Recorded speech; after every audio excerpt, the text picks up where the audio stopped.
발표자 김민성입니다. 발표 시작하겠습니다. 제가 이번 주에 발표드릴 내용은 시프트 알고리즘의 기술자 부분이랑 매칭 부분입니다. 먼저 시프트 알고리즘의 기술자 부분에 대해서 먼저 설명드리겠습니다. 제가 지난 시간에 이제 스케일에 대해 불변한 특징을 검출함으로써 특징점의 위치와 스케일의 정보를 알 수 있었습니다. 하지만 이제 스케일의 불변한 특징은 크기가 다른 물체에서 같은 특징점을 검출할 수 있을지는 모르나 이제 회전된 물체나 밝기 차이가 나는 물체에서는 이제 문제가 발생할 수 있기 때문에 이동이나 회전, 그리고 스케일의 불변한, 조명의 불변한 기술자가 이제 필요하게 됩니다.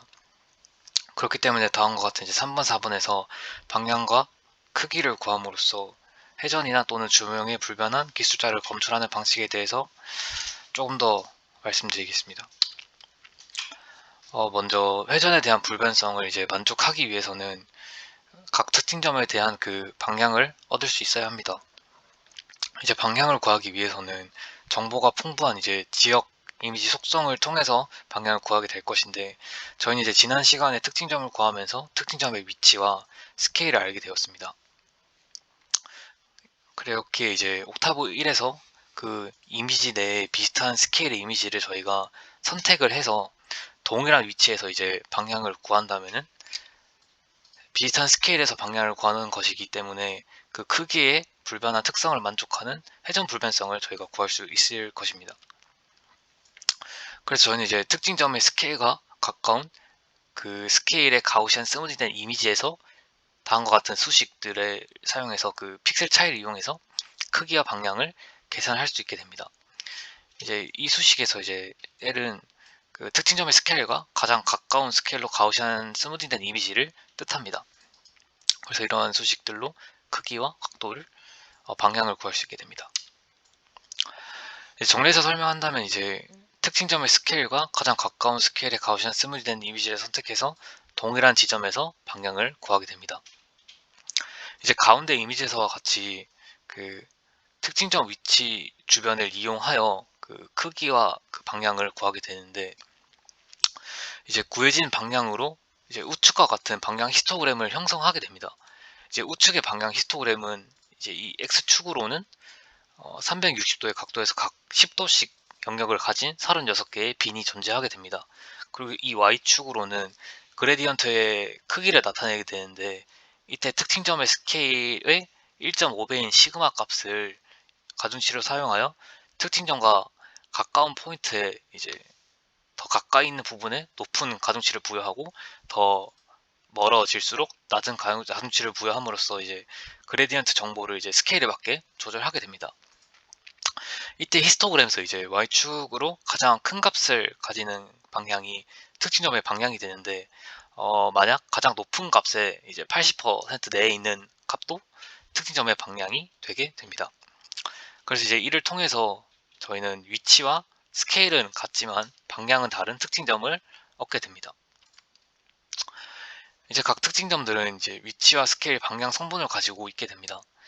특징점의 XY 좌표가 이제 중심이 되고, 중심 주변에 이제 이 8 곱하기 8 영역의 기반으로 왼쪽 그림과 같이 이제 방향과 크기를 추출하게 됩니다. 이때 방향 불변성을 달성하기 위해서 이 그레디언트 방향은 특징점 방향을 기준으로 회전을 시켜주게 됩니다. 그리고 이때 이제 그레디언트의 크기를 추출하게 될 때는 창의 크기에 이 반경의 절반에 해당하는 시그마 값을 가우시안 가중함수에 적용해서 가중치를 부여하게 됩니다. 왜냐면 이제 또 픽셀의 중심 부분에 있는 부분에 더 높은 가중치를 주기 위해서 이런 방식을 적용하는 것 같습니다. 이후에 이제 이 4 곱하기 4의 이제 이 서브 영역으로 방향 히스토그램을 그리게 되는데, 이때는 8개의 방향으로 표시를 하게 됩니다. 그래서 오른쪽 이미지에 이제 보시는 것처럼 그레디언트의 크기만큼 화살표의 길이가 이렇게 그려진 것을 볼 수 있습니다. 그리고 이제 이 벡터는 여기서는 이제 오른쪽 이미지에서는 2 곱하기 2의 8개 방향이므로 총 이제 32개 요소를 가지는 특징 벡터를 이제 나타낸 것을 확인할 수 있습니다. 하지만 이제 이 논문에서는 방금 전과 같이 8 곱하기 8 영역이 아닌 16 곱하기 16 영역에서 방향과 크기를 구한 뒤에 이제 각각 서브 픽셀 4 곱하기 4의 방향 히스토그램을 사용해서 총 이제 여기서는 4 곱하기 4가 이제 8방향인 총 128개 요소로 갖는 특징 벡터를 이제 이렇게 생성하여 실험을 진행했다고 나와 있습니다. 그리고 마지막으로 이제 조명에 대한 영향을 줄이기 위해서 이 벡터를 단위 길이로 전개를 진행하게 됩니다. 벡터를 단위 길이로 전개하는 과정이 왜 조명에 대한 영향을 줄이는 과정이냐면은, 같은 물체에 대해서 이제 밝은 빛과 어두운 빛 아래서 찍었을 이 두 경우에 대해서, 밝은 빛 아래서 찍은 물체에 대해서는 이제 밝기 변화가 이제 크게 커지고, 어두운 빛 아래서 찍은 같은 물체에 대해서는 밝기 변화의 크기가 작을 수 있기 때문에, 이 특징 벡터를 정교화해 줌으로써 이러한 그 밝기 변화의 크기 차이를 어느 정도 보상해 줄 수 있게 됩니다. 하지만 이렇게 해줌에도 이제 조명에 대한 영향이 있을 수 있기 때문에, 저희가 인계값인 0.2를 지정해 줌으로써 특징 벡터의 값을 이렇게 많이 제한하게 됩니다. 이렇게 함으로써 이제 특징점은 크기와 회전 그리고 조명에 대한 불변성을 가지게 됩니다. 여기서는 저희가 기술자를 통해 실습을 진행한 이미지입니다. 스케일이 큰 이제 동일한 물체지만 스케일이 큰 귤이 있고 작은 귤이 있을 때 이러한 기술자를 뽑아내는 걸 확인할 수 있습니다. 다음 설명할 부분은 매칭 부분입니다. 매칭 시에는 이제 추출한 기술자들의 그 거리를 계산하고, 거리가 인계값보다 작은 쌍을 취하는 방식으로 이루어지게 됩니다. 이때 그 거리를 계산하게 될 때는 이 아래에 보이는 식처럼 유클리아디안 거리를 계산하게 되는데, 이때 이 A 집합, B 집합에서 이 D 값은 기술자의 차원을 나타낸 것으로 이제 논문에 따르면은, 보통 기술자마다 이제 아까 말했듯이 4 곱하기 4에 4 곱하기 4 곱하기 8으로 해서 이제 8방향을 보기 때문에 총 128 차원을 이제 가지게 될 것입니다. 그리고 이제 매칭 전략은 세 가지 정도로 이제 나뉘게 되는데, 먼저 첫 번째 경우 이제 방금 제가 설명드린 대로 인계값보다 이제 작은 경우 쌍을 취하는 방식을 쓰게 되는데, 이때 이 A, B를 봤을 때 이 A, B는 같은 색이기 때문에 매칭되어야 할 같은 쌍이 되게 됩니다. 하지만 제가 이제 이 유클리디안 거리로 A, B를 계산을 하고, 이 인계값보다 작은 경우에만 이게 같은 쌍이라고 할 경우에는, 이 그림을 봤을 때는 이 B가 제가 정한 T라는 인계값보다 크기 때문에 여기서는 같은 쌍이 될 수가 없습니다. 그래서 이 첫 번째 전략은 단점이 존재하게 됩니다. 그래서 이제 이걸 해결하기 위해 두 번째 전략에서는 인계값을 지정해 주는 게 아니라 가장 가까운 점을 매칭을 시켜버리는 것입니다. 그렇기 때문에 이제 아까와 달리 이제 A, B 이 두 점을 보았을 때 A랑 가장 가까운 점이 이 B 지점이기 때문에 이 A, B는 쌍을 이루는 모습을 확인할 수 있습니다. 근데 하지만 이 경우에도 이제 단점이 존재하게 되는데, 우측 이미지를 보게 되시면은 여기서는 이제 색깔이 다른 이제 매칭이 되어야 하지 않을 C랑 D, E가 있습니다. 근데 하지만 이제 가장 가까운 점이 이제 선택되는 방식을 진행하게 되면은, 여기서는 같은 색이 아니라 이게 매칭되어야 할 쌍이 아닌데 C랑 D가 가장 가까이 있다는 이유로 CD가 이제 같은 쌍으로 매칭되게 됩니다. 그래서 이러한 단점이 존재하게 되는데, 또 이를 해결하기 위해서 마지막 전략이 있습니다. 마지막 전략으로는 이제 첫 번째와 두 번째로 가까운 그 점의 비율을 통해서 이게 인계값 이하일 경우에 쌍을 이루는 방식을 선택하게 됩니다. 제가 밑에 이렇게 나타내 봤는데, 이 그림을 보고 제가 설명을 드리자면은, 만약 C 지점과 가장 첫 번째로 가까운 게 이 D 지점이 되고, 두 번째로 가까운 게 E 지점이 되게 됩니다.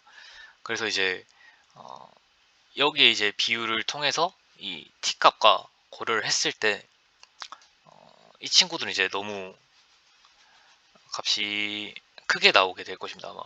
왜냐면 이제 거리차가 얼마 안 나기 때문에 이 두 개의 비율을 따져봤을 때 거리차가 얼마 안 나서 T 값보다 아마 클 수도 있을 것 같습니다. 하지만 이제 이 A 지점을 봤을 때는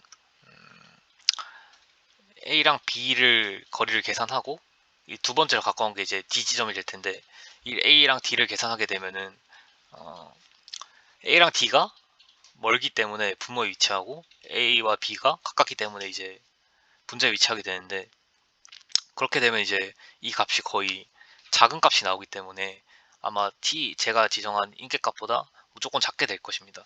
그래서 오른쪽 경우에는 이제 매칭이 안 되는 것이고, 왼쪽 경우에는 매칭이 되게 될 것입니다. 그래서 이제 이 방식을 사용한다면은 모든 단점 상황에서 잘 동작하는 모습을 볼 수 있기 때문에 시프트 알고리즘에서도 이 최근접 이웃 거리 비율을 사용해서 매칭을 진행하게 됩니다.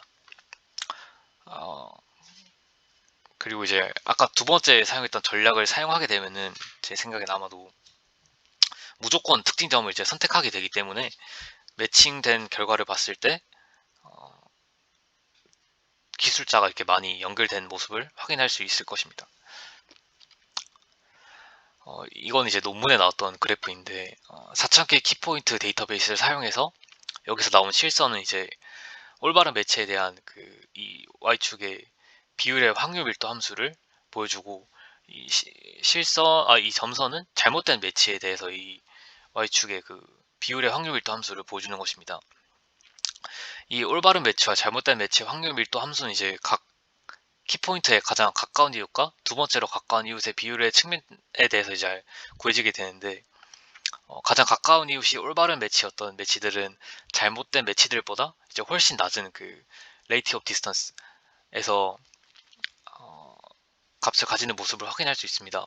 그래서 이제 이 0.8 이상인 경우에는 잘못된 매치가 엄청 많기 때문에 논문에서는 이 0.8보다 큰 경우는 모두 제거해 주었다고 나와 있었습니다. 그렇다면 이제 의문점에 들 수 있는 게, 이 매칭 시에 어떻게 각각의 점들을 이제 비교하는지에 대해서 의문이 들 수 있습니다. 이때서는 이제 결과적으로 말씀드리면 트리를 사용하게 됩니다. 여기서 나온 그림은 이제 이진 트리를 나타낸 것인데, 이 이진 트리는 어떤 값이 들어왔을 때 우측으로 이동하는 경우는 이 값이 여기 있는 값보다 클 경우에는 우측으로 이동하게 되고, 작을 경우엔 좌측으로 이동하게 됩니다. 이런 식으로 이제 하나의 값이 들어오게 되면은 값 비교를 통해서 이렇게 점점 내려가는 형식이 됩니다.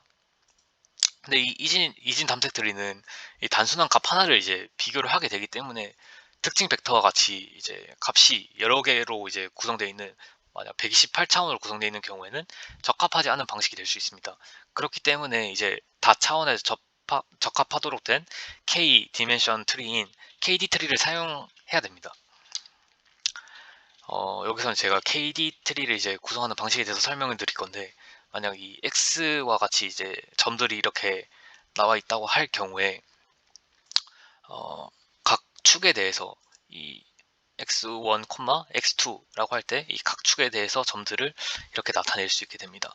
그리고 KD 트리를 구성을 해본다면 이런 식으로 나타낼 수 있게 되는데, 조금 더 자세히 설명드리겠습니다. 먼저 이제 x1 축과 x2 축으로 먼저를 이렇게 비교를 했을 때 이런 식으로 이제 나타낼 수 있게 됩니다. 이런 식으로 나타내게 되면은 x2 축에서의 분산이 더 큰 모습을 확인할 수 있습니다. 그래서 이 분산이 크기 때문에 저희는 분할할 축을 x2 축으로 선택하게 됩니다. 그리고 이 x2 축에서 이제 이 값 중에서 중앙값을 선택하게 되면은 아마 5.5라는 값이 나올 텐데, 그럼 이제 5나 6이나 아무 값이나 선택하면 되게 됩니다. 근데 여기서는 이제 값을 6으로 선택했기 때문에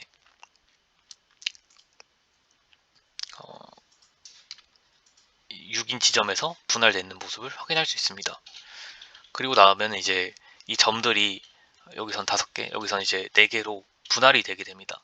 이런 식으로 이제 분할이 되게 되는데, 이 점에 대해서도 또 이제 분산이 큰 축을 선택해서 거기에 대한 중앙값을 선택하면은 일단 여기서는 왼쪽을 먼저 진행하게 되는데, 왼쪽을 보시면 여기서의 이제 분산이 큰 축은 x1축이 되게 됩니다. 그리고 이 중앙값을 구하게 되면은 이 4라는 값이 나오기 때문에 이렇게 4로 x1축으로 분할된 모습을 확인할 수 있습니다. 그래서 이런 방식으로 똑같이 이제 진행을 계속 해주게 된다면은 이렇게 분할된 선들이 그려지는 것을 확인할 수 있습니다. 그래서 만약 새로운 값인 이제 7,5.5라는 값이 들어오게 되면은 문제가 발생할 수 있는데, 어, 여기서 이제 X2축으로 먼저 비교를 진행을 하게 됩니다. X2축에서는 이제 5.5를 6과 비교를 하게 되면은 이 5.5가 작기 때문에 이 새로 들어온 값은 왼쪽으로 이동하게 됩니다. 이런 식으로 이제 여기서는 X1축으로 제가 분할을 했기 때문에 7,5.5를 다시 이제 X1축을 통해서 이 7과 4를 비교하면은 7이 크기 때문에 우축으로 이동하게 됩니다.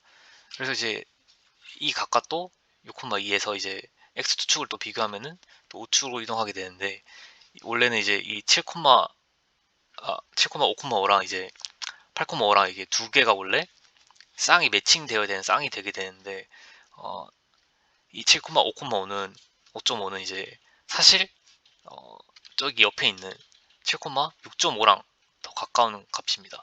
그래서 이제 이게 문제가 발생하게 됩니다. 그래서 이러한 문제는 이제 조금 다른 알고리즘이 이제 FLANN이라는